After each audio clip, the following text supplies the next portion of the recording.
या पावसाळ्यात घरच्या साहित्यामध्ये पौष्टिक असा गव्हाच्या पिठाचा लाडू बघणार आहोत। चला तर रेसिपीला सुरुवात करूया। कढई गरम झाली आहे। 2 चमचे साजूक तूप टाकूया। 1 वाटी गव्हाचे पीठ टाकायचे। तुपामध्ये पीठ छान भाजून घ्यायचं। छान असं एकजीव होईपर्यंत मिक्स करूया।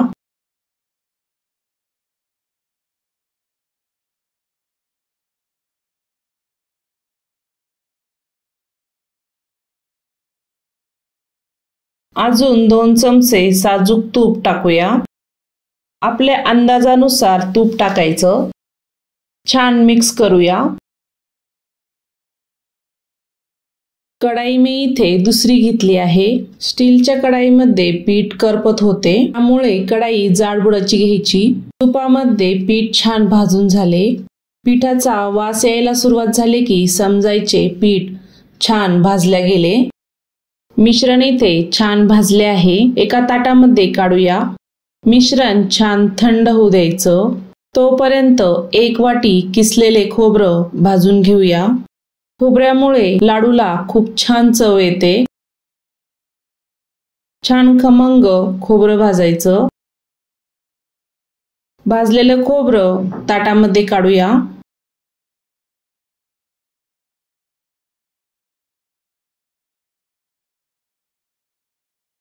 2 चमचे मगज घेऊया।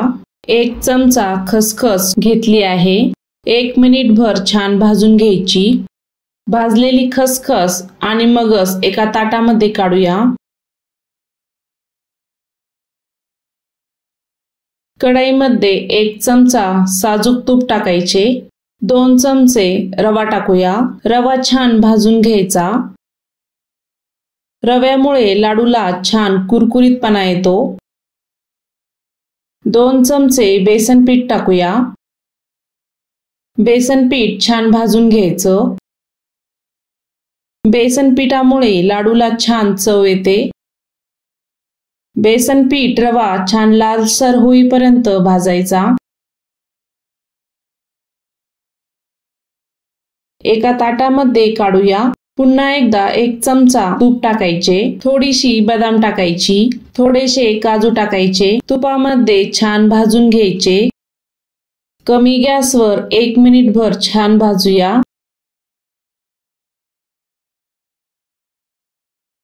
भाजलेले काजू आणि बदाम मिक्सरच्या भांड्यामध्ये टाकूया। भाजलेलं खोबरं टाकायचं।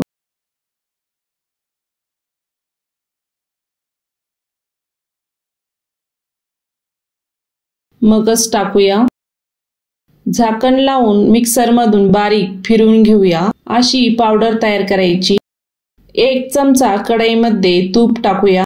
1 वाटी गूळ टाकायचा। 1 वाटी गव्हाच्या पिठाला 1 वाटी योग्य प्रमाण आहे। गूळ छान पगळून घेऊया किंवा वितळून घेऊया। गॅस मध्यम ठेवायचा।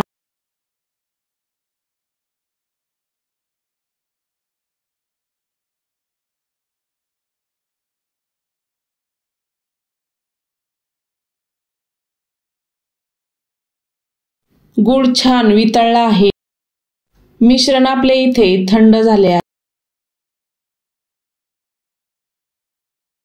काजू आणि बदामची पेस्ट मिश्रणामध्ये टाकूया। अर्धा चमचा इलायची पावडर टाकू। भाजली खसखस टाकू। मिश्रण छान मिक्स करून घेऊया। भाजलेले रवा आणि बेसन टाकू। सर्व छान मिक्स करून घेऊया।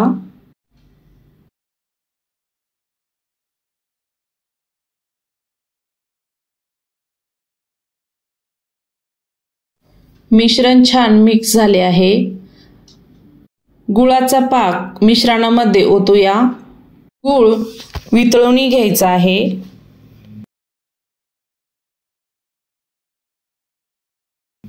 गूळ मिश्रणामध्ये छान मिक्स करून घेऊया।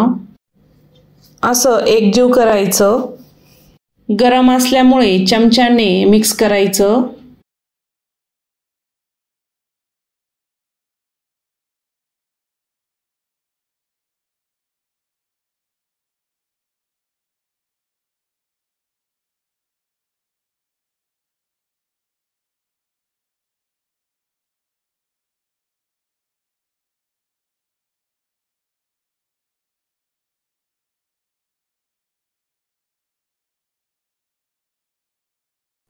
हाताने छान एकजीव करूया। हे लाडू खूप चविष्ट होतात। या पावसाळ्यामध्ये अवश्य तयार करा। केच पौष्टिकी आहे। लाडू वळायला घेऊया। असे छोटे छोटे आकाराचे लाडू तयार करायचे। असे गावरान तुपातले लाडू अवश्य तयार करा। तर अशा पद्धतीने तयार झाला गव्हाच्या पिठाचा लाडू। आय होप आजचा व्हिडिओ आवडला असेल तर चॅनलला सबस्क्राईब करा आणि हो लाईक करायला विसरू नका, शेअर करा। तर पुन्हा भेटूया अशाच नवीन रेसिपी सोबत। तोपर्यंत बाय बाय।